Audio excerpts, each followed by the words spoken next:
Bismillahirrahmanirrahim. Assalamualaikum warahmatullahi wabarakatuh. Perkenalkan, nama saya Muhammad Haris Islah. Saya dari pimpinan daerah Ikatan Pelajar Muhammadiyah Kabupaten Gresik. Kali ini kita akan membahas tentang sedikit mengulas dasar-dasar dari apa itu IPM.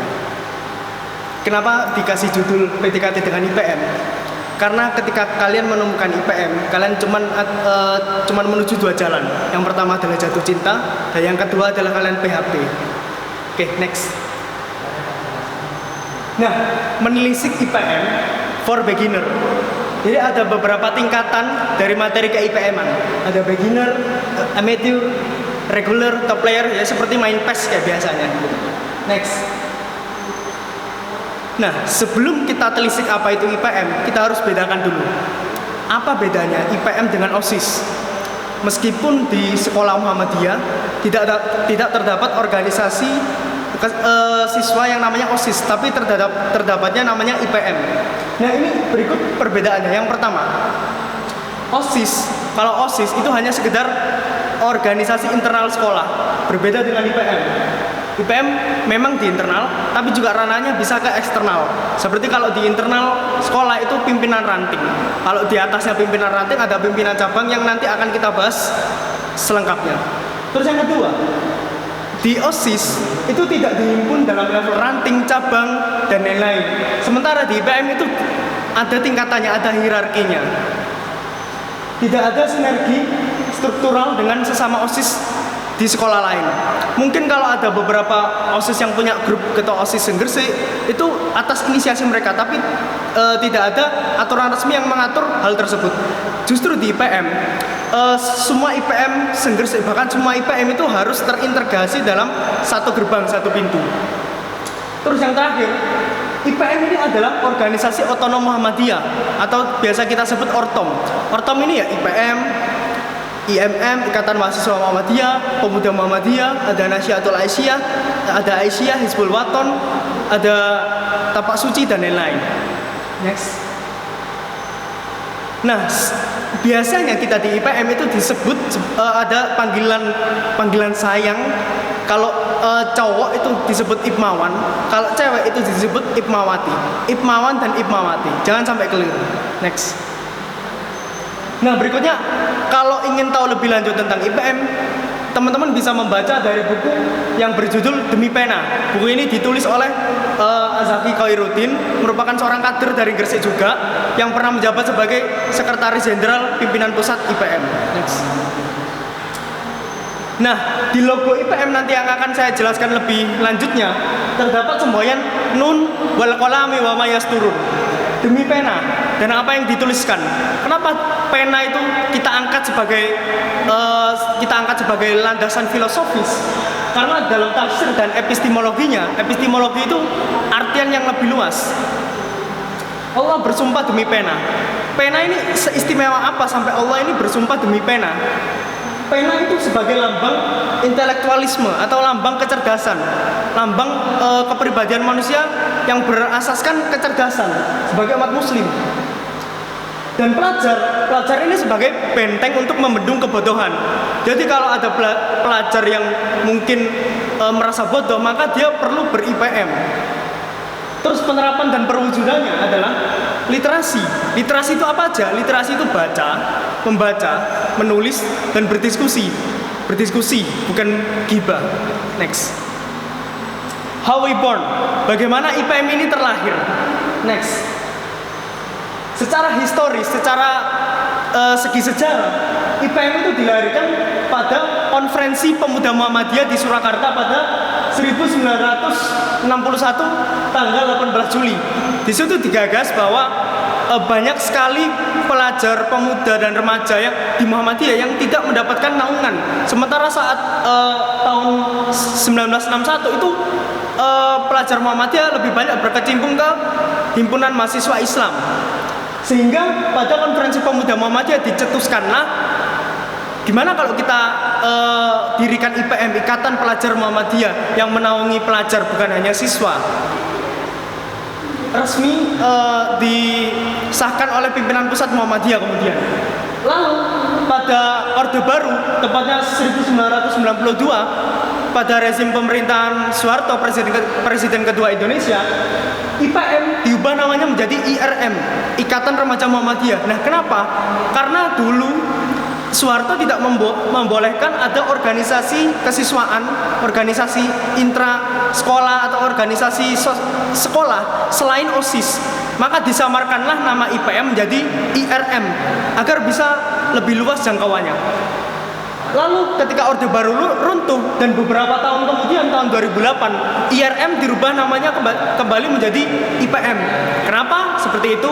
Karena banyak sekali sekolah-sekolah dan kader-kader IPM yang mempersoalkan hal itu. Orde Baru sudah runtuh, terus proposal juga masih nggak enak gitu kalau namanya Ikatan Remaja Muhammadiyah. Kita ini pelajar bukan remaja gitu. Jadi jangkauannya ternyata lebih luas pelajar dan melambangkan bahwa kita ini terdidik gitu. Jadi tahun 2008 diubah kembali menjadi IPM. Nah, IPM ini juga punya beberapa tujuan menurut ADART di IPM. Juga ada dalam Mars IPM kalau teman-teman hafal atau searching. Tujuan IPM yang pertama adalah berilmu.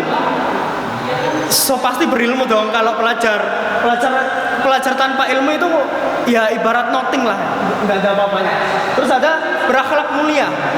Kalau berilmu tidak diimbangi dengan berakhlak mulia, maka dia akan menjadi seseorang yang sombong. Lalu ada terampil, sudah berilmu, berakhlak mulia, terampil. Ini tiga kombinasi yang hebat, ditambah dengan menegakkan dan menjunjung tinggi nilai ajaran Islam sehingga terwujud masyarakat Islam yang sebenar-benarnya. Ini juga salah satu petikan dari cita-cita Muhammadiyah yang kemudian dibukukan lagi, kemudian disederhanakan lagi oleh IPM. Next. Nah, ini ada arti dari lambang IPM. Lambang IPM ini berbentuk segi 5 perisai, runcing ke bawah, itu merupakan bentuk dari sebuah pena, demi pena. Warna kuning melambangkan keilmuan, putih melambangkan kesucian, merah berarti keberanian, hijau berarti kerahmatan, dan hitam berarti ketauhidan. Gambar matahari di tengah berwarna kuning itu menunjukkan bahwa IPM adalah kader mudanya Muhammadiyah.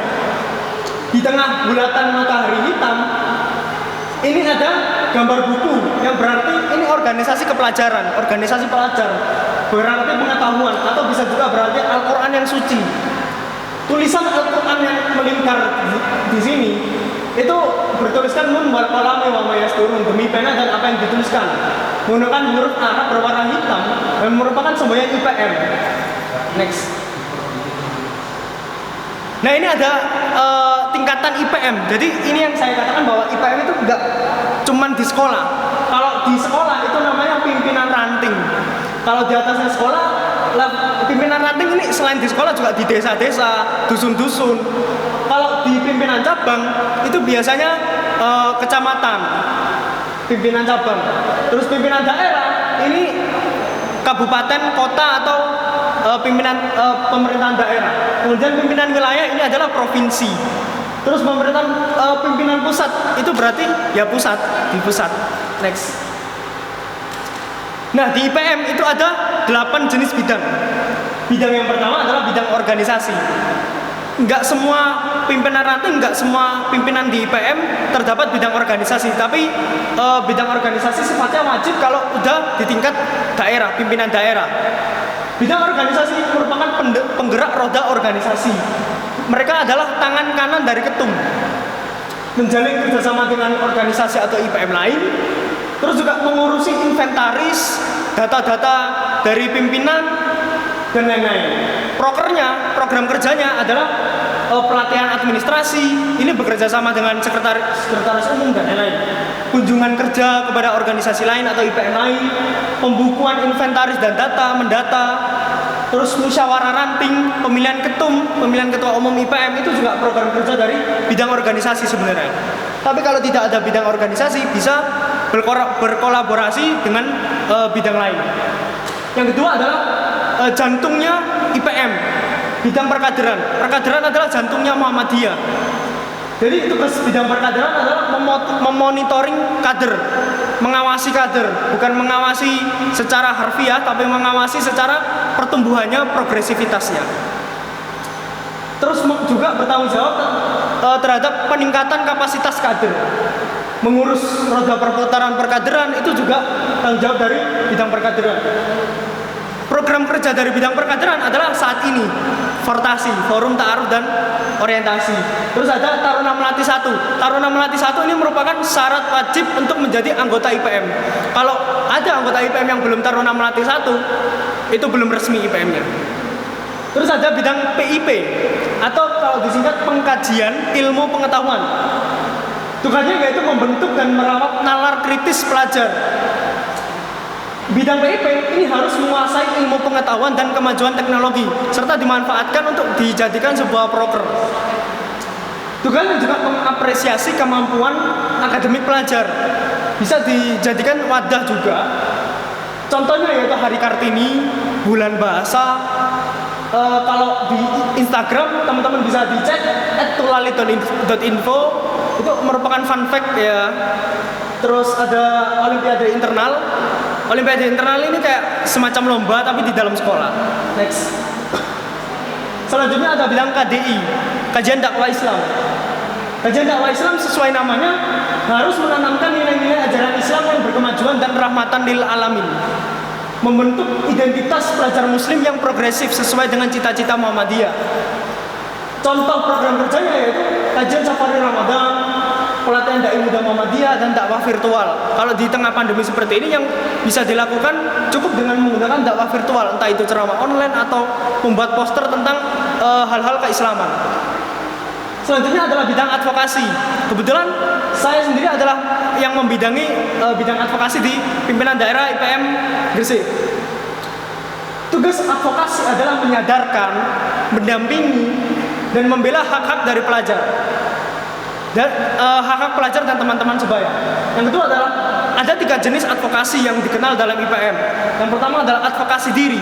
Bagaimana kita harus membela diri sendiri, harus membela hak kita sebelum kita membela hak orang lain. Yang kedua adalah mengadvokasi kasus.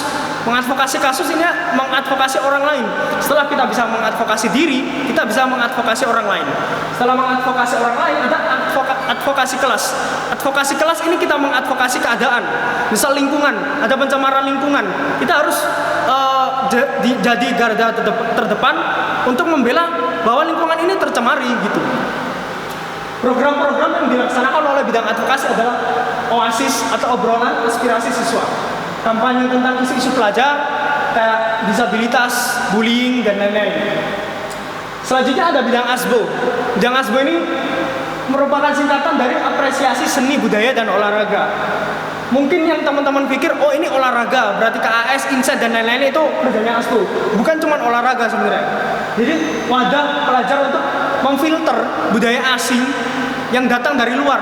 Itu tugasnya ASBO sebenarnya untuk memfilter budaya tersebut dan disebarkan ke pelajar. Terus ada memfasilitasi minat dan bakat pelajar. Program kerjanya SSL, Semam Super League, terus ada KAS, ada Adorable Concept. Adorable ini dulu pernah ngundang Niji, pernah ngundang Leto, pernah ngundang yang barusan Ray Bayang dan lain-lain. Next. Selanjutnya ada 2 bidang yang terakhir. Yang pertama adalah PKK atau singkatan dari pengembangan kreativitas dan kewirausahaan. Tugasnya yaitu mengembangkan kreativitas dan inovasi pelajar, terutama dalam bidang wirausaha. Tujuannya yaitu mewujudkan strategi bisnis sosial. Bisnis sosial adalah bisnis yang berkemanusiaan. Pernah nggak kita terpikir bahwa kita harus jualan, tapi kita nggak pernah berpikir bahwa dampak dari jualan kita itu apa? Dampak dari misal IPM punya koperasi. Nah, sebenarnya ada koperasi yang lain yang lebih membutuhkan. Misal orang-orang yang memang dewasa, orang kerja. Nah, koperasi ini justru mematikan koperasi yang lain. Nah, itu namanya bukan bisnis sosial. Gimana caranya di PKK ini kita belajar tentang bisnis sosial. Program kerjanya yaitu ada koperasi pelajar, ada distro IPM dan lain-lain. Yang terakhir yaitu bidang Hikmawati. Bidang Hikmawati sesuai namanya cenderung diisi oleh banyak IPMawati dan perempuan. Tapi di pimpinan pusat IPM pernah bidang IPMawati itu diisi oleh IPMawan. Jadi bidang IPMawati ini bergerak dalam pemberdayaan dan emansipasi pelajar putri. Semboyan dari bidang IPMawati adalah perempuan, perempuan, perempuan, lalu kemudian laki-laki. Ini terinspirasi dari Nabi Muhammad yang pernah ditanya, siapa yang harus dihormati dulu? Ibumu, ibumu, ibumu, kemudian ayahmu. Program kerjanya itu kajian dan diskusi tentang gender, emansipasi wanita, egaliter, dan lain-lain. Juga bisa mengadakan pelatihan keputrian. Selanjutnya ada yang dikenal dengan konsep 3T atau paradigma IPM, atau saya menyebutnya 3 sifat wajib IPM. IPM wajib punya 3 sifat ini. Ada tertib belajar, ada tertib ibadah, tertib berorganisasi. Kalau cuma dicomot satu aja, itu belum bisa dikatakan sebagai kader IPM. Kalau dicomot cuma 2, itu juga belum. Tapi kalau tiga-tiganya dilakukan secara beriringan, itu baru kader IPM. Nah, teman-teman kalau mau belajar lagi tentang IPM, kita ada aplikasinya di Play Store, namanya My IPM. Rupanya seperti ini. Juga teman-teman bisa mengunjungi website ipm.or.id. Kebetulan tanggal 18 Juli nanti IPM akan ulang tahun, akan milad. Miladnya ke 59, artinya sudah 59 tahun IPM ini berdiri dan akan tetap berdiri selamanya. Terima kasih, itu saja dari saya. Apabila ada kesalahan mohon dimaafkan. Nun wal qalami wa ma yasturun. Wassalamualaikum warahmatullahi wabarakatuh.